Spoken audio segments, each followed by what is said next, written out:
Divine voice വചനവേദിയിലേക്ക് ലോകമെമ്പാടുമുള്ള എല്ലാ goodness T V പ്രേക്ഷകരെയും ഹൃദയപൂർവ്വം സ്വാഗതം ചെയ്യുന്നു. പ്രിയപ്പെട്ടവരെ, നമ്മളിപ്പോൾ ചിന്തിക്കുന്നത് നമ്മുടെ കൂടെ നിത്യം ജീവിക്കുന്നവനായ പരിശുദ്ധാത്മാവിനെക്കുറിച്ചാണ്. പരിശുദ്ധാത്മാവ് ഒരു വ്യക്തിയാണ്. പലപ്പോഴും നമ്മൾ വ്യക്തിയായിട്ട് കാണുന്നുണ്ടോ എന്ന് സംശയമുണ്ട്. വ്യക്തിയാണ്. അതുകൊണ്ട് ഈ വ്യക്തിയുടെ ജോലി എന്താണ്? നമ്മെ സഭയെ ക്രിസ്തുവിലേക്ക്, അവിടുന്ന് വീണ്ടും പിതാവായ ദൈവത്തിലേക്ക് അടുപ്പിച്ചുകൊണ്ടിരിക്കുകയാണ്. ദൈവത്തിലേക്ക് നമ്മളെ ഒന്നിപ്പിച്ചുകൊണ്ടിരിക്കുകയാണ് പരിശുദ്ധാത്മാവിൻ്റെ ജോലി. അപ്പം ക്രിസ്തുവിനെ സഹായിക്കുന്നു, നമ്മളെ സഹായിക്കുന്നു, സഭയെ സഹായിക്കുന്നു പരിശുദ്ധാത്മാവ്. അപ്പം പരിശുദ്ധാത്മാവ് ഒരു സഹായകനാണെന്ന് നമ്മൾ കണ്ടിട്ടുണ്ട്. അപ്പം പാറേക്ലേത്ത എന്നൊരു പേരും കൂടി പരിശുദ്ധാത്മാവിനെക്കുറിച്ച് നമ്മൾ കേൾക്കുന്നുണ്ട്. അതിൻ്റെ വിശേഷണം മൂലം മനുഷ്യരുടെ പരിപാലകനും സഹായകനും ആശ്വാസകനും മധ്യസ്ഥനും ഉപദേശകനും എല്ലാമാണെന്നാണ് അതിൻ്റെ അർത്ഥം. അപ്പം നമുക്ക് എല്ലാമായിട്ട് നമ്മളെ പരിശുദ്ധാത്മാവ് നമ്മളെ നയിക്കുന്നു. അപ്പം പരിശുദ്ധാത്മാവ് വന്നെങ്കിൽ മാത്രമേ നമുക്ക് പ്രാർത്ഥിക്കാൻ പോലും പറ്റുള്ളൂ എന്നുള്ളതാണ്.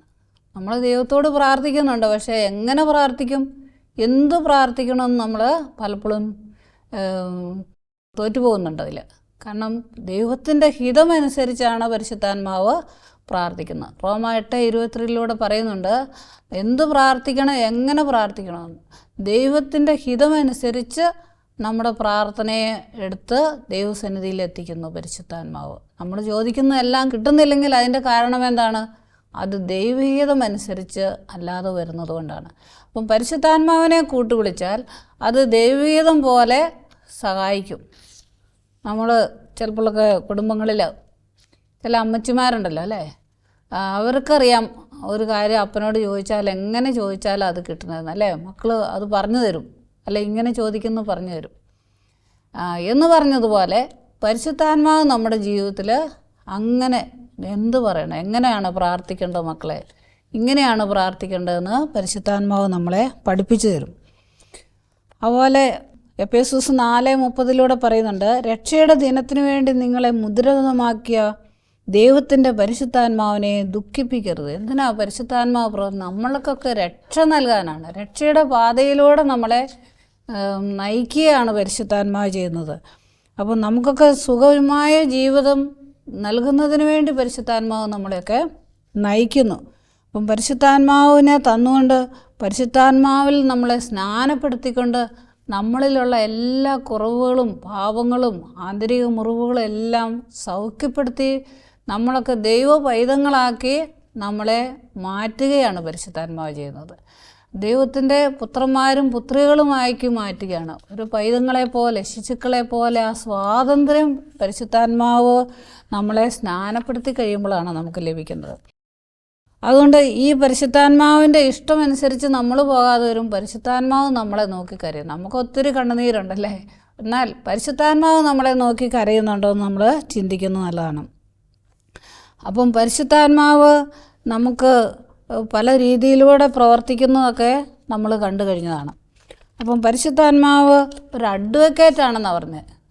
ഏറ്റവും നല്ല അഡ്വക്കേറ്റായിട്ട് പ്രവർത്തിക്കാൻ പരിശുദ്ധാത്മാവ് ആണ് ഏറ്റവും നല്ലത്. നമ്മൾ വേറെ ഭൂമിയിൽ ആരെ ആശ്രയിച്ചാലും ഇത്രമാത്രം നല്ലൊരു ഉപദേശകനെ കിട്ടുകയില്ല. ഒരിക്കൽ ഒരു അഡ്വക്കേറ്റ് ഹോസ്പിറ്റലിൽ അഡ്മിറ്റായി കിടന്നു. അപ്പം ഇയാൾ ചികിത്സയൊക്കെ കഴിഞ്ഞ് വീട്ടിൽ പോവുക. അപ്പോൾ ഇയാളൊരു എമർജൻസി ബെല്ലടിച്ചപ്പം ഞാൻ ചെന്ന് ചോദിച്ചു, എന്തിനാ ബെല്ലടിച്ചത്? അപ്പോൾ ഇയാളെ കൊണ്ടുപോകാൻ വേണ്ടി ഒത്തിരി പേരുടെ ഫ്രണ്ട്സൊക്കെ വന്ന് നിൽപ്പുണ്ട്, റൂമിൽ കുറേ പേരുണ്ട്. അപ്പോൾ എന്തിനാന്ന് ചോദിച്ചപ്പോൾ അയാൾ എന്നോട് ചോദിക്കുകയാണ്, സിസ്റ്ററെ നിങ്ങളുടെ ബൈബിളിൽ പറയുന്ന കാര്യങ്ങളൊക്കെ അനുസരിക്കാൻ കടപ്പാടില്ലെന്ന് ചോദിച്ചു. ഞാൻ പറഞ്ഞു തീർച്ചയായിട്ടും ഉണ്ടെന്ന് പറഞ്ഞു. അപ്പോൾ എല്ലാ റൂമിലും ഓരോ ദൈവവചനം എഴുതി വെച്ചിട്ടുണ്ട്. ആ റൂമിൽ എഴുതി വെച്ചിരുന്ന ഇങ്ങനെയായിരുന്നു, നീ നിൻ്റെ കിടക്ക എടുത്തുകൊണ്ട് പോകാൻ. അപ്പോൾ അയാൾ പറയാണ്, സിസ്റ്ററെ ഇതുകൊണ്ട് ഇവിടെ ഭിത്തിയിൽ എഴുതി വെച്ചിരിക്കുന്നത്, അതപ്പോൾ ഞാൻ ഈ കിടക്കയും കൂടെ കൊണ്ടുപോകണ്ടേ, അതറിയാൻ വേണ്ടി വിളിച്ചതാണെന്ന് പറയാം. അപ്പോൾ പരിശുദ്ധാത്മാവ് എൻ്റെ ചെവി പറഞ്ഞു തരിക, മോളെ നീ പറ, നീ നിൻ്റെ കിടക്കയും എടുത്തുകൊണ്ട് പോകാനാ എഴുതി വെച്ചേക്കുന്നത്, ഇത് ഹോസ്പിറ്റൽ കിടക്കയല്ലേന്ന് ചോദിച്ചു. അപ്പോഴത്തേനും എല്ലാവരും കൂടി അയാളെ നാണം കെടുത്തി. അപ്പം എനിക്ക് പരിശുദ്ധാത്മാവ് അവിടെ ചെവി പറഞ്ഞു തരും, നമ്മൾ നിൻ്റെ കിടക്ക എടുത്തുണ്ട്. അപ്പോൾ ഇങ്ങനെ വചനമൊക്കെ വിവേചിച്ച് തരാനായിട്ട് പരിശുദ്ധാത്മാവ് നമ്മളെ എപ്പോഴും സഹായിക്കും. പരിശുദ്ധാത്മാവ് എന്നാൽ പരിശുദ്ധാത്മാവ് ചൈതന്യമായിട്ടും പ്രവർത്തിക്കുന്നുണ്ട്. നമുക്കൊരു തോന്നിപ്പിലൂടെ പലർക്കും പല അനുഭവങ്ങൾ, അരൂപി സാഹചര്യം അനുസരിച്ച് വ്യത്യസ്ത രൂപത്തിൽ പരിശുദ്ധാത്മാവ് പ്രവർത്തിക്കുന്നുണ്ട്. നമ്മൾ ദേവാലയത്തിൽ നിന്നൊഴികെ ജീവനദിയെക്കുറിച്ച് നമ്മൾ കണ്ടു. അഗ്നി അല്ലേ, ജെറമ്യായുടെ പുസ്തകം 20:9 പറയുകയാണ്, ഒരു തീക്കട്ട പോലെ, തീക്കട്ടയെ സൂചിപ്പിക്കുന്നു പരിശുദ്ധാത്മാവ്. അഗ്നിയാൽ വിശ്വാസിയുടെ സ്വർഗോന്മുഖ കുതിപ്പ് പ്രാർത്ഥനയിൽ ഉയരുവാനാണ് പരിശുദ്ധാത്മാവ് അഗ്നിയായിട്ട് നമ്മളെ സഹായിക്കുന്നത്. അപ്പം ദൈവത്തിൻ്റെ നിഗൂഢ സാന്നിധ്യത്തിൻ്റെ പ്രതീകമാണ് പരിശുദ്ധാത്മാവ്. അപ്പോൾ അഗ്നി ആഹാരപദാർത്ഥങ്ങളെ രുചികരമാക്കുന്നത് പോലെ നമ്മുടെ ജീവിതത്തിലും രുചികരമാക്കി തീർക്കുന്നത് പരിശുദ്ധാത്മാവിൻ്റെ കൃപ കൊണ്ടാണ്. അതുപോലെ ദൈവത്തിൻ്റെ കരമായി പ്രവർത്തിക്കുന്ന പരിശുദ്ധാത്മാവിന് നമ്മളെ വിട്ടുകൊടുക്കുമ്പോൾ പരിശുദ്ധാത്മാവ് ദൈവത്തിൻ്റെ കരമായിട്ട് പ്രവർത്തിക്കുന്നുണ്ട്. നമുക്ക് ആർക്കും ഒരു ഉപദ്രവം വരില്ല. ക്രിസ്തുവിൻ്റെ ജനനം, പരസ്യജീവിത, ഉത്ഥാനം, ഇവിടെ എല്ലാം പരിശുദ്ധാത്മാവാണ് പ്രവർത്തിച്ചത്. നമ്മുടെ ജീവിതത്തിലും തെറ്റ് പറ്റാതിരിക്കാൻ പരിശുദ്ധാത്മാവിൻ്റെ കരത്തിലേക്ക് നമ്മളെ വിട്ടുകൊടുക്കുകയാണ്. അതുപോലെ തന്നെയാണ് ബൈബിളിൽ പറയുന്ന ഒരു അഭിഷേക തൈലമായിട്ട് അല്ലേ. അഭിഷേകം എന്ന് പറയുമ്പോൾ അതൊരു പ്രത്യേക സുഖമാണ്. എല്ലാത്തിനെയും മൃദുലമാക്കുന്ന ഒരു ആത്മഭാവമാണ്. എല്ലാത്തിനും ഒരു മൃദുലമാക്കുന്ന, ഒരു ആനന്ദം നൽകുന്ന, തരുന്ന ഒരു തൈലം പൂശി പ്രാർത്ഥിക്കുന്ന അല്ലേ. അപ്പം തൈലം പോലെ പ്രവർത്തിക്കുന്നുണ്ട് പരിശുദ്ധാത്മാവ്. മുദ്രയായിട്ട് പറയുന്നു. നമുക്കറിയാം മാമോദീസായിലൂടെ ഈ പൈതൽ ഇന്നു മുതൽ എൻ്റേതാണ് കേട്ടോ, മുദ്ര കുത്തിയിരിക്കുകയാണ്. അതുകൊണ്ടാണ് പരിശുദ്ധാത്മാവ് എപ്പോഴും നമ്മുടെ കൂടെയുണ്ട്. പരിശുദ്ധാത്മാവ് നമ്മുടെ കൂടെ നടത്തിട്ട് പരിശുദ്ധാത്മാവിനെ നമ്മൾ വിളിച്ചപേക്ഷിച്ചില്ലെങ്കിൽ അവർക്ക് പരിശുദ്ധാത്മാവിന് ഒത്തിരി വേദനയുണ്ട്. അതുപോലെ പരിശുദ്ധാത്മാവ് ഒരു നവ്യശക്തിയാണ്. ഇന്നലെ വരെ തന്ന ശക്തിയല്ല ഇന്ന് പരിശുദ്ധാത്മാവ് തരുന്നത്. അതുകൊണ്ട് ഒരു നവ്യശക്തിയായിട്ട് പരിശുദ്ധാത്മാവ് പ്രവർത്തിക്കുന്നുണ്ട്. യേശയ്യായുടെ പുസ്തകം 37:1-10 വരെ വായിക്കുമ്പോൾ നമുക്കറിയാം പരിശുദ്ധാത്മാവ് ഒരു നവ്യശക്തി തരുന്നുണ്ട്. ഒരിക്കലും ഒരു ബിഷപ്പ് നട്ടൽ പൊട്ടിയിട്ട് തളർന്ന് കിടക്കുകയാണ്. അപ്പം അവിടെ പ്രാർത്ഥിക്കാൻ പരിശുദ്ധാത്മാവ് പറഞ്ഞു, അസ്ഥിയുടെ താഴ്വരയിലേക്ക് കടന്നു ചെന്ന ആ പ്രവാചകനെ പോലെ പ്രവചിച്ച് പറയാൻ പറഞ്ഞു. എന്നാ ഈ അസ്ഥിയിലേക്ക്, ഈ പൊട്ടിയ അസ്ഥിയിലേക്ക് അഭിഷേകം വന്നെന്ന് അറിഞ്ഞുകൊണ്ട് അവിടെ മജ്ജയും മാംസവും വെച്ചു പിടിപ്പിക്കട്ടെ, ജീവനുള്ള മാംസവും മജ്ജയും പിടിക്കണ്ടോ. ഉടനെ അവിടെ വേദന തുടങ്ങി. അതുവരെ വേദനയില്ലായിരുന്നു ബിഷപ്പിന്. വീണ്ടും പരിശുദ്ധാത്മാവ് പറഞ്ഞിങ്ങനെയാണ്, 4 ദിക്കുകളിൽ നിന്നും ജീവവായുക്കളെ വന്ന് നിറയുവിനെന്ന് പറയാൻ പറഞ്ഞു. അപ്പോൾ കൊണ്ട് പിതാവിന് ചാടി എഴുന്നേറ്റ് നടന്നു. അപ്പം പ്രിയപ്പെട്ടവരെ, നിമിഷം കൊണ്ട് നമുക്ക് രോഗസൗഖ്യം തരാൻ പരിശുദ്ധാത്മാവിന് സാധിക്കും. പരിശുദ്ധാത്മാവ് ഒരു നവ്യശക്തിയാണ്. അതുകൊണ്ടാണ് ഈശോ പറഞ്ഞത്, നിങ്ങളെല്ലാ ദിവസവും പ്രാർത്ഥിക്കുന്നു, പരിശുദ്ധാത്മാവിൻ്റെ നവ്യശക്തിക്ക് വേണ്ടി പ്രാർത്ഥിക്കുക. അപ്പം നമുക്കൊക്കെ നമ്മുടെ ജീവിതം എപ്പോഴും ഒരു ഉണർവുള്ളതാക്കിക്കൊണ്ട് സ്വർഗോന്മുഖമായി ജീവിക്കുന്നതിന് പരിശുദ്ധാത്മാവ് നമ്മളെ സഹായിക്കുന്നുണ്ട്. വേറൊരു ദിവസം ഈ പരിശുദ്ധാത്മാവ് നമുക്ക് സന്തോഷം തരും കേട്ടോ, ആനന്ദം തരും. നമ്മളോട് പറഞ്ഞു തരും, കൊച്ചേ നീ അങ്ങനെ ചെയ്യുക, ഇങ്ങനെ ചെയ്യുമെന്ന് പറയും. തമാശകൾ ഒപ്പിക്കും. എൻ്റെ കൂട്ടത്തിലുള്ള ഒരു സഹോദരൻ പറഞ്ഞതാണ്. ഒരു സഹോദരൻ കൗൺസിലിങ്ങിന് വന്നപ്പം ആദ്യം ഒരു കുഴി കാണിച്ചു. എന്താ ചേട്ടാ ഒരു കുഴി കാണുന്നേ, കുഴിയിൽ വല്ലതും വീണിട്ടുണ്ടോ, കുഴിയെ പിടിച്ചോ, ഒന്നുമില്ല. അത് കഴിഞ്ഞപ്പോൾ ഒരു ആനയെ കാണിച്ചു തന്നു. ആനയെ പിടിക്കാൻ വേണ്ടി എല്ലാ കുഴിയും കാണിച്ചാൽ ഒന്നുമില്ല. അപ്പോൾ ഇയാളിങ്ങനെ കൗൺസിലിംഗ് കൊടുത്ത് മടുത്തിങ്ങനെ ഇരിക്കുന്ന സമയമായിരുന്നു എന്ന് പറഞ്ഞു. അപ്പോഴാണ് ഇങ്ങനെ ഒന്നിനും ചോദിച്ചിട്ട് ഉത്തരം കിട്ടുന്നില്ല. അവസാനം പരിശുദ്ധാത്മാവോട് പറഞ്ഞു, എൻ്റെ പരിശുദ്ധാത്മാവെ മടുത്തെന്ന് പറഞ്ഞപ്പം കുഴി പ്ലസ് ആന ഇങ്ങനെ എഴുതി കാണിച്ചു. എന്നാ അതിൻ്റെ അർത്ഥം? കുഴിയാന. ഇയാൾക്ക് കുഴിയാനെ പിടിക്കുന്ന വലിയൊരു ഹോബിയായിരുന്നു. അപ്പോൾ ഈ ഭയങ്കര ചിരിയായി ഇവർ. ഈ പരിശുദ്ധാത്മാവ് ഇങ്ങനെ ചിരിപ്പിക്കുമെന്നൊക്കെ. പരിശുദ്ധാത്മാവ് ഇങ്ങനെയാണ്, സന്തോഷിപ്പിക്കും, ചിരിപ്പിക്കും. അല്ലാണ്ട് ഇങ്ങനെ വേറൊരു ദൈവമാണെന്നും പറഞ്ഞ് ഇങ്ങനെ മാറി നിൽക്കുന്ന ഒരാളല്ല. ഒരമ്മയെ പോലെ നമുക്ക് എപ്പോഴും ഒരു സാന്ത്വനം, ആശ്വാസം തരുന്നതാണ് നമ്മുടെ പരിശുദ്ധാത്മാവ്. അപ്പോൾ സന്തോഷിപ്പിക്കുകയും ചെയ്യും. നല്ല തമാശകളൊക്കെ പറയാനായിട്ട് പരിശുദ്ധാത്മാവ് നമ്മളെ സഹായിക്കുന്ന അനുഭവം ഉണ്ടാകുന്നുണ്ട്. അപ്പം ദൈവമായ കർത്താവ് അസ്ഥിയോട് അരുളി ചെയ്തു. ഉണ്ടോ? പരിശുദ്ധാത്മാവാണ് അസ്ഥിയോട് അരുളി ചെയ്യാൻ പറഞ്ഞത്. അപ്പോൾ അസ്ഥികളൊക്കെ സുഖപ്പെടുകയാണ്, നാഡീ ഞരമ്പുകളൊക്കെ സുഖപ്പെടുകയാണ്. നമ്മൾ പ്രാർത്ഥിക്കുമ്പോൾ എങ്ങനെ പ്രാർത്ഥിക്കണം? അത് പരിശുദ്ധാത്മാവ് തന്നെ അങ്ങ് പ്രാർത്ഥിച്ച് വിട്ടുകൊള്ളൂന്നേ. അതിന് നമ്മൾ പരിശുദ്ധാത്മാവിന് നമ്മുടെ നാവിനെ ഒന്നങ്ങ് വിട്ടുകൊടുത്താൽ മതി. നമ്മുടെ ഹൃദയത്തെ നാവിനെയൊക്കെ വിട്ടുകൊടുത്താൽ ഈ പരിശുദ്ധാത്മാവ് അങ്ങ് എടുക്കും, നമ്മൾ പ്രവർത്തിക്കും. നമുക്ക് ഒരു മനുഷ്യന് ഞങ്ങളുടെ കോൺവെൻറ്റ് വന്ന് ഭയങ്കരമായിട്ട് ഷൗട്ട് ചെയ്ത്, എന്തോ പൈസയുടെ കാര്യത്തിനാണ് അയാൾ പൂരാ തെറി പറയുക. അപ്പോൾ എന്നാൽ ഇങ്ങ് മാറി നിന്നൊന്ന് സ്തുതിച്ചപ്പം പരിശുദ്ധാത്മാവിൻ്റെ ഇടയ്ക്ക് 2 വാക്ക് ഷട്ടെന്ന്. ഉടനെ ഇയാൾക്കത് കേട്ടു. ഇയാൾ മടങ്ങി ഓടിപ്പോയി, ഗേറ്റ് കടന്ന് ഓടിപ്പോയതാണ്. അപ്പം കണ്ടോ, പരിശുദ്ധാത്മാവ് സംസാരിക്കും. അപ്പം പരിശുദ്ധാത്മാവിന് നമ്മുടെ അതരത്തേക്ക് അങ്ങ് വിട്ടുകൊടുത്താൽ മതി. അതുപോലെ അപകടങ്ങൾ വരുന്നു. പരിശുദ്ധാത്മാവ് അവിടെ അപകടങ്ങൾ വരുമ്പം നമ്മൾ ദൈവത്തെ സ്തുതിച്ചുകൊണ്ടിരിക്കുമല്ല, എൻ്റെ നന്മ കാണുമല്ലോ. പരിശുദ്ധാത്മാവ് അതിനെ കീഴടക്കുന്ന എങ്ങനെയാണെങ്കിൽ അവിടെ ഓർഡർ ചെയ്യും, ഉടനെ നമ്മളെ അപകടങ്ങളിൽ നിന്നൊക്കെ സംരക്ഷിക്കുന്ന അനുഭവം. അതിനെ പരിശുദ്ധാത്മാവ് നമുക്ക് മറുഭാഷയൊക്കെ തരുന്നതാണ്. പരിശുദ്ധാത്മാവിന് പ്രവർത്തിക്കാൻ നമുക്ക് പരിശുദ്ധാത്മാവ് തരുന്നൊരു ഭാഷയുണ്ട്, പരിശുദ്ധാത്മാവിൻ്റെ ഭാഷ. അതും കിട്ടാൻ വേണ്ടി നമ്മൾ സ്വീകരിക്കണം, വിട്ടുകൊടുക്കണം നമ്മുടെ ആദരത്തെയൊക്കെ പരിശുദ്ധാത്മാവ് സംസാരിക്കാൻ വേണ്ടി. അപ്പം പരിശുദ്ധാത്മാവ് ഇങ്ങനെ നമുക്ക് സഭയിൽ ഇന്ന് പ്രവർത്തിക്കുന്നത്, ഒന്ന് പരിശുദ്ധാത്മാവ് 7 ദാനങ്ങൾ നൽകിക്കൊണ്ട് പരിശുദ്ധാത്മാവ് പ്രവർത്തിക്കുന്നു. ഒന്ന് നമ്മൾ 7 ദാനങ്ങളിലെ പ്രധാനപ്പെട്ടതാണ് ജ്ഞാനത്തിൻ്റെ അരൂപി. ജ്ഞാനം നമുക്ക് തരുന്നു. യെശയ്യായുടെ പുസ്തകം 11-ാം അധ്യായത്തിൽ നമ്മൾ വായിക്കുന്നുണ്ട് 7 ദാനങ്ങളെക്കുറിച്ച്. ദാനങ്ങൾ എന്തിനാണ്? നമ്മുടെ ആരുടെയും കഴിവുകൊണ്ടല്ല, നമ്മുടെ ആരുടെയും പുണ്യത്തിൻ്റെ യോഗ്യത കൊണ്ടല്ല, നമ്മുടെ ആരുടെയും പരിശ്രമം കൊണ്ടല്ല, ദാനമായിട്ട് തരുന്നു. എന്തിനാണ്?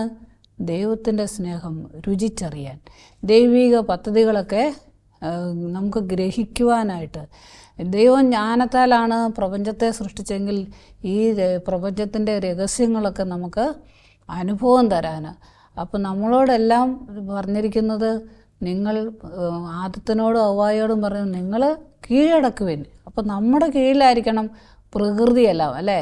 അതിനെന്ത് ചെയ്യണം? നമുക്ക് ജ്ഞാനം കിട്ടണം. അപ്പം ജ്ഞാനത്തിലൂടെ നമുക്ക് ഇതൊരു അക്ഷയ നിധിയാണെന്നാണ് പറയുന്നത്, അല്ലേ?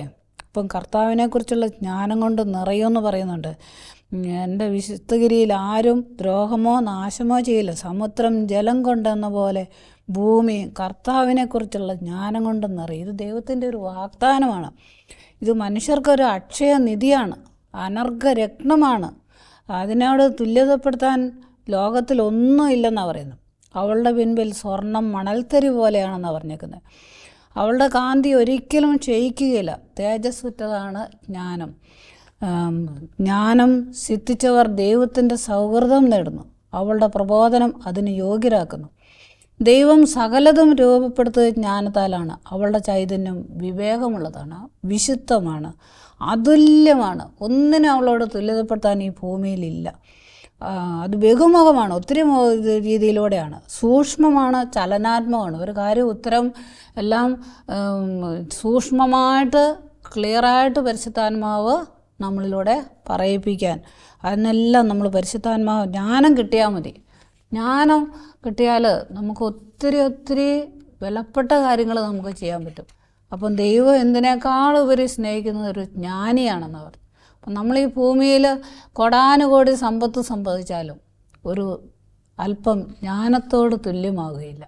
അപ്പോൾ ഏറ്റവും വലുതാണ് ജ്ഞാനം കിട്ടുക. അത് ദൈവം നമുക്ക് ദാനമായിട്ട് തരും. നമ്മളത് ചോദിക്കണമെങ്കിൽ നമുക്ക് അതിന് ചില നിയമങ്ങളുണ്ട്. പ്രത്യേകിച്ച് നമ്മൾ ജ്ഞാനത്തിൻ്റെ പുസ്തകം വായിക്കാറുണ്ട്. പ്രത്യേകിച്ച് 6, 7, 8, 9 അധ്യായങ്ങൾ വായിക്കുമ്പോൾ കുറേയൊക്കെ എങ്ങനെയാണ് ജ്ഞാനം പ്രവർത്തിക്കുന്നത് നമുക്ക് തിരിച്ചറിയാം.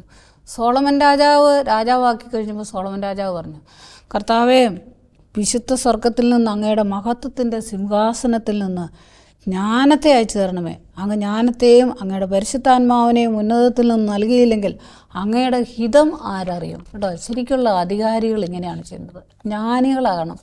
അപ്പം പരിശുദ്ധാത്മാവ് നമ്മളെ നയിക്കുമ്പോൾ ആർക്കും ഒരു ബുദ്ധിമുട്ട് വരികയില്ല. അപ്പം പ്രഭാതത്തിൽ ഉണർന്ന് പ്രാർത്ഥിക്കാനാണ് പറഞ്ഞിരിക്കുന്നത്, ജ്ഞാനം കിട്ടുമെന്നാണ് പറഞ്ഞിരിക്കുന്നത്.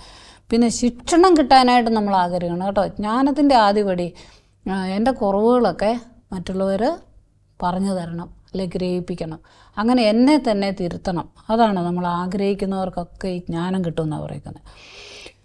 അതുകൊണ്ട് ശിശുക്കൾക്ക് പോലും ഈ ജ്ഞാനം ദൈവം കൊടുക്കുന്നുണ്ട്. അതുകൊണ്ട് നമ്മുടെ ഹൃദയത്തെ ഒന്ന് ഒരുക്കി വെച്ചാൽ മതി. രണ്ടാമതുള്ള ജ്ഞാനമാണ് ബുദ്ധി സാമർഥ്യം. വിശ്വാസ രഹസ്യങ്ങളുടെ ആന്തരിക അർത്ഥം വ്യക്തമാക്കുന്നതിന് വരുന്ന ദാനമാണിത്. പരിശുദ്ധ ത്രിത്വം, വിശുദ്ധ കുർബാന, ദൈവവചനം, അതിന് വ്യാഖ്യാനിക്കൽ, യേശുവിൻ്റെ മനുഷ്യാവതാരം, രക്ഷണീയ ദൗത്യം, ഇങ്ങനെ എല്ലാ വിശ്വാസ രഹസ്യങ്ങളും വെളിപ്പെട്ട് തരാനായിട്ട് പരിശുദ്ധാത്മാവ് തരുന്ന ഒരു ദാനമാണ് ബുദ്ധിശക്തി എന്ന് പറഞ്ഞാൽ, ബുദ്ധി സാമർഥ്യം എന്ന് പറയും.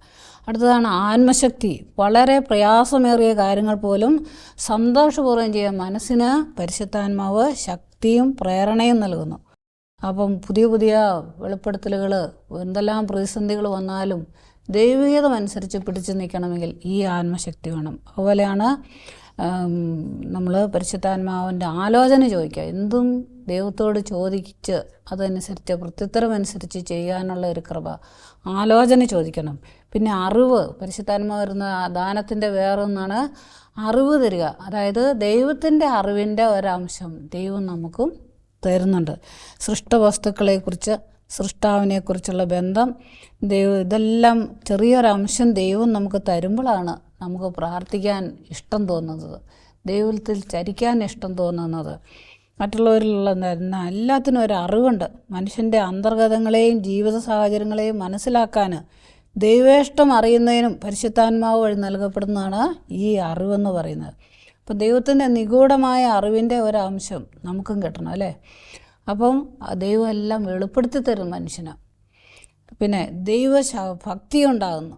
ഒരു പരിശുദ്ധാത്മാവിൻ്റെ വേറൊരു ദാനമാണ് ദൈവഭക്തി. ദൈവഭക്തി എന്നത് പുത്രൻ പുത്രി സഹജമായ സ്നേഹം ദൈവത്തോട് നമുക്ക് ജനിപ്പിക്കുന്നു. ആ ദാനമാണ് ദൈവഭക്തി. ഇത് ലഭിക്കുക വഴി ദൈവത്തോടുള്ള ബന്ധം വർദ്ധിക്കുന്നു. അപ്പം ഒരിക്കലും ആവാത്ത വിധം ദൈവവുമായിട്ടുള്ള ബന്ധം തരുന്നതാണ് ഈ ദൈവഭക്തി എന്ന ദാനം. അപ്പം ദൈവിക കാര്യങ്ങളിൽ ഇവയ്ക്ക് വിരസത തോന്നുകയില്ല, മടി വരുത്തില്ല. അതിനോടൊക്കെ വീണ്ടും വീണ്ടും ഒരു ആഗ്രഹം നമുക്കൊരു വചനം വായിക്കണമെങ്കിൽ വീണ്ടും വീണ്ടും ഒരു ആഗ്രഹം, പ്രാർത്ഥിക്കാൻ വീണ്ടും വീണ്ടും ഒരാഗ്രഹം. ഇങ്ങനെ ദൈവികമായ കാര്യങ്ങൾക്ക് നമ്മൾ പരിശ്രമിച്ചാൽ പ്രിയപ്പെട്ടവരെ നമുക്കൊന്നും സാധിക്കില്ല. അത് പരിശുദ്ധാത്മാവ് നമുക്ക് തരുമെന്ന് പറഞ്ഞു. അപ്പം പരിശുദ്ധാത്മാവിന് വിട്ടുകൊടുക്കുമ്പോഴാണ് പരിശുദ്ധാത്മാവ് നമ്മൾ പ്രവർത്തിക്കുന്നത്. അടുത്തൊരു ദാനം ദൈവഭയമാണ്. സ്വർഗീയ അപ്പച്ചൻ്റെ സ്നേഹം അനുഭവിച്ചറിയുമ്പോൾ എൻ്റെ അപ്പച്ചന് ഇഷ്ടമില്ലാത്തതൊന്നും പൈതങ്ങൾ ചെയ്യുകയില്ല. ചില കുഞ്ഞു പിള്ളേരൊക്കെ പറയല്ലേ, അപ്പച്ചൻ പറഞ്ഞിട്ടുണ്ട് അങ്ങനെ ചെയ്യരുത്, ഇങ്ങനെ പറഞ്ഞിട്ടുണ്ട്, അങ്ങനെ അനുസരിക്കുന്ന കുഞ്ഞു പിള്ളേരുണ്ടല്ലേ. ഇതുപോലെ എൻ്റെ ദൈവിക അപ്പന്, ആ അപ്പന് ഇഷ്ടമില്ലാത്ത ഒന്നും ചെയ്യില്ല. അപ്പം കൽപ്പനകളൊക്കെ ലംഘിക്കാനായിട്ട് തോന്നുകയില്ല. എല്ലാം അങ്ങനെ ഇഷ്ടമനുസരിച്ച്, ദൈവപിതാവിൻ്റെ ഇഷ്ടമനുസരിച്ച് പ്രവർത്തിക്കാനുള്ള അതിനുള്ള ഒരു താല്പര്യം, അതാണ് ദൈവഭയം എന്ന് പറയുന്നത്. അല്ലാണ്ട് ദൈവത്തെ പേടിയല്ല കേട്ടോ. അപ്പം ഇങ്ങനെ 7 ദാനങ്ങൾ പരിശുദ്ധാത്മാവ് തരുന്നു. പിന്നെ പരിശുദ്ധാത്മാവ് ഇതൊക്കെ ദൈവത്തിൻ്റെ സ്വഭാവം, ദൈവം തരുന്ന ദാനങ്ങളാണ്. ഇനി വേറൊന്നുള്ളത്, ദൈവത്തിൽ നിന്ന് വന്ന മനുഷ്യന് വേണ്ടത് ദൈവത്തിൻ്റെ ഫലങ്ങൾ, ദൈവത്തിൻ്റെ സ്വഭാവം നമുക്ക് കിട്ടണം. അതിനുവേണ്ടി പരിശുദ്ധാത്മാവ് നമുക്ക് 12 ഫലങ്ങൾ തരുന്നുണ്ട്. ഈ ഫലങ്ങളുണ്ടെങ്കിലേ നമുക്ക് ദൈവം എങ്ങനെ പ്രവർത്തിക്കുന്നു അതനുസരിച്ച് ജീവിക്കാൻ പറ്റുന്നുള്ളൂ. അപ്പോൾ അതുകൊണ്ട് നമ്മൾ പർദീസയിൽ ദൈവവും മനുഷ്യനും ഉലാത്തിക്കൊണ്ടിരുന്നതായിരുന്നു അല്ലേ. പക്ഷെ അവർക്ക് പാപം വന്നതോടെ, അവരനുസരണക്കേട് കാണിച്ചതോടെ ഈ ബന്ധം ഇല്ലെന്നായി. അപ്പം വീണ്ടും ദൈവം പരിശുദ്ധാത്മാവിനെ അയക്കുകയാണ്. മക്കളെ, നിങ്ങൾക്ക് നഷ്ടപ്പെട്ടു പോയ ആ സ്വഭാവം, എൻ്റെ സ്വഭാവം തന്നെ ഞാൻ പരിശുദ്ധാത്മാവ് വഴി നിങ്ങൾക്ക് ഞാൻ തരാം എന്ന് പറഞ്ഞുകൊണ്ട് നമ്മൾ പ്രാർത്ഥിക്കാനായിട്ട് ആഗ്രഹിക്കുകയാണ്. 1 പത്രോസ് 2:2 പറയുന്നുണ്ട്, കുഞ്ഞി പൈതങ്ങളെപ്പോലെ ആത്മീയ പാലിന് വേണ്ടി നമ്മൾ ദാഹിക്കും. അതായത് ആത്മീയ പാലെന്ന് പറഞ്ഞാൽ ഈ 12 ഫലങ്ങളാണ്. സ്നേഹം, ദയ, കാരുണ്യം, ആത്മസംയമനം, സന്തോഷം, ആനന്ദം, ക്ഷമ, നന്മ, വിശ്വസ്തത, സൗമ്യത, ശാന്തത, ആത്മസംയമനം, ഇതെല്ലാം നമുക്ക് കിട്ടിയാൽ ഒത്തിരി നല്ലതല്ലേ. ഇത് പ്രിയപ്പെട്ടവരെ നമ്മൾ തന്നെ ജീവിക്കാൻ നോക്കിയാൽ പറ്റിയില്ല. അപ്പം പരിശുദ്ധാത്മാവ് നമുക്ക് ഈ ഫലങ്ങളെല്ലാം ദൈവത്തിൻ്റെ ഫലങ്ങളാണ്, ദൈവത്തിൻ്റെ സ്വഭാവം പരിശുദ്ധാത്മാവ് വഴി നമുക്ക് തരുന്നു. അപ്പോൾ നമ്മുടെ ജീവിതം ഏറ്റവും സുന്ദരവും ആനന്ദവുമായി തീരും. മറ്റുള്ളവർക്കും അതൊരു ആനന്ദമായി തീരും നമ്മുടെ ജീവിതം. അപ്പോൾ അതിന് ഈ ദൈവത്തിൻ്റെ സ്വഭാവം നമുക്ക് കിട്ടണം. പിന്നെയാണ് പരിശുദ്ധാത്മാവ് വേറൊരു കൃപയും കൂടെ തരുന്നുണ്ട്, വരങ്ങളെന്ന് പറയും. അതായത് സിദ്ധികൾ. പരിശുദ്ധാത്മാവ് തരുന്ന സിദ്ധി, രോഗികളെ സുഖപ്പെടുത്തുക, പിന്നെ പിശാചിനെ ഓടിക്കുക. ഇങ്ങനെ നമ്മൾ പറയാം, മത്തായിയുടെ സുവിശേഷത്തിൽ നമ്മൾ വായിക്കുന്നുണ്ട്. 16-ാം അധ്യായത്തിൽ ശിഷ്യന്മാരെ അയച്ചിട്ട് പറയണം, നിങ്ങൾ രോഗികളുടെ മേൽ കൈവയ്പ്പും അവർ സുഖപ്പെടും, നിങ്ങൾ പിശാചിനെ ഓടിക്കും. നിങ്ങൾ ഇങ്ങനെ കുറേ ദൗത്യങ്ങളൊക്കെ തരുന്നത് ദൈവത്തിൻ്റെ ശക്തി, കഴിവുകളാണ്. ഇത് മനുഷ്യന് നൽകിക്കൊണ്ട് എല്ലാ മനുഷ്യരെയും ദൈവത്തിലേക്ക് അടുപ്പിക്കണം. നമ്മൾ സ്വന്തം ജീവിച്ചാൽ പോരാ, എല്ലാ മനുഷ്യനെന്ന് പറയുമ്പോൾ ഒരു സമൂഹമാണ്. ഈ സമൂഹം മുഴുവനും ദൈവത്തിലേക്ക് അടുക്കണമെങ്കിൽ അവരെയൊക്കെ ശുശ്രൂഷിക്കാനായിട്ടാണ് നമുക്ക് ദൈവം വരങ്ങൾ തരുന്നത്.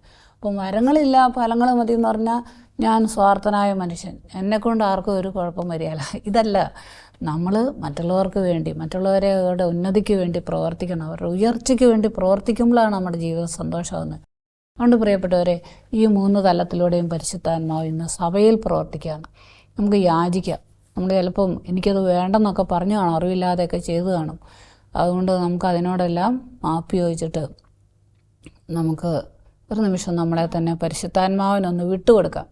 പരിശുദ്ധാത്മാവ് നമ്മുടെ ജീവിതത്തെ നയിക്കട്ടെ എന്ന് നമുക്ക് വിട്ടുകൊടുക്കാം. എല്ലാ ദിവസവും നമുക്ക് പരിശുദ്ധാത്മാവിനെ വിളിച്ചപേക്ഷിക്കാം. പരിശുദ്ധാത്മാവില്ലെങ്കിൽ എൻ്റെ ജീവിതം ഇന്ന് കുഴപ്പത്തിലാകട്ടോ, നമുക്കൊന്ന് പറഞ്ഞ് പരിശുദ്ധാത്മാവിന് നമ്മുടെ ജീവിതത്തെ വിട്ടുകൊടുക്കാനായിട്ട് നമുക്ക് ശ്രമിക്കാം. നമുക്കൊരു നിമിഷം കണ്ണുകളടച്ച് പ്രാർത്ഥിക്കാം. പരിശുദ്ധാത്മാവായ ദൈവമേ, അങ്ങേ ഞങ്ങൾക്ക് സഹായകനായിട്ട് തന്ന ആ ദൈവത്തിന് നന്ദി പറയുന്നു. പക്ഷേ പരിശുദ്ധാത്മാവെ, പലപ്പോഴും ഞങ്ങൾ അങ്ങേ വിളിച്ച് അപേക്ഷിച്ചിട്ടില്ല. ഞങ്ങൾ ഞങ്ങളുടേതായ സ്വന്തം ആഗ്രഹങ്ങൾ മാത്രമാണ് ഞങ്ങൾ പ്രാർത്ഥനയിൽ ഉപയോഗിച്ചുകൊണ്ടിരുന്നത്. എങ്ങനെ പ്രാർത്ഥിക്കണമെന്ന് പോലും അങ്ങ് പഠിപ്പിച്ചു തരാൻ അങ്ങയുടെ പഠനങ്ങൾ പോലും ഞങ്ങൾ സ്വീകരിച്ചിട്ടില്ല. ഓ പരിശുദ്ധാത്മാവെ, ഞങ്ങളോട് ക്ഷമിക്കണമേ, ഞങ്ങളോട് കരുണ കാണിക്കണമേ. അവിടുത്തെ കുഞ്ഞുമക്കളായ ഞങ്ങൾ ആരും നശിച്ചു പോകാൻ അനുവദിക്കല്ലേ. അവിടുന്ന് തരുന്ന ദാനങ്ങളും ഫലങ്ങളും വരങ്ങളും സ്വീകരിച്ചുകൊണ്ട് ഞങ്ങളുടെ ക്രിസ്തീയ ജീവിതത്തെ കൂടുതൽ സ്വർഗോന്മുഖമായി കുതിച്ചുയർന്നു വരുവാൻ ഞങ്ങളെ സഹായിക്കണമേ എന്ന് ഞങ്ങൾ പ്രാർത്ഥിക്കുന്നു. നിത്യം പിതാവും പുത്രനും പരിശുദ്ധാത്മാവുമായ സർവേശ്വര എന്നേക്കും ആമേൻ.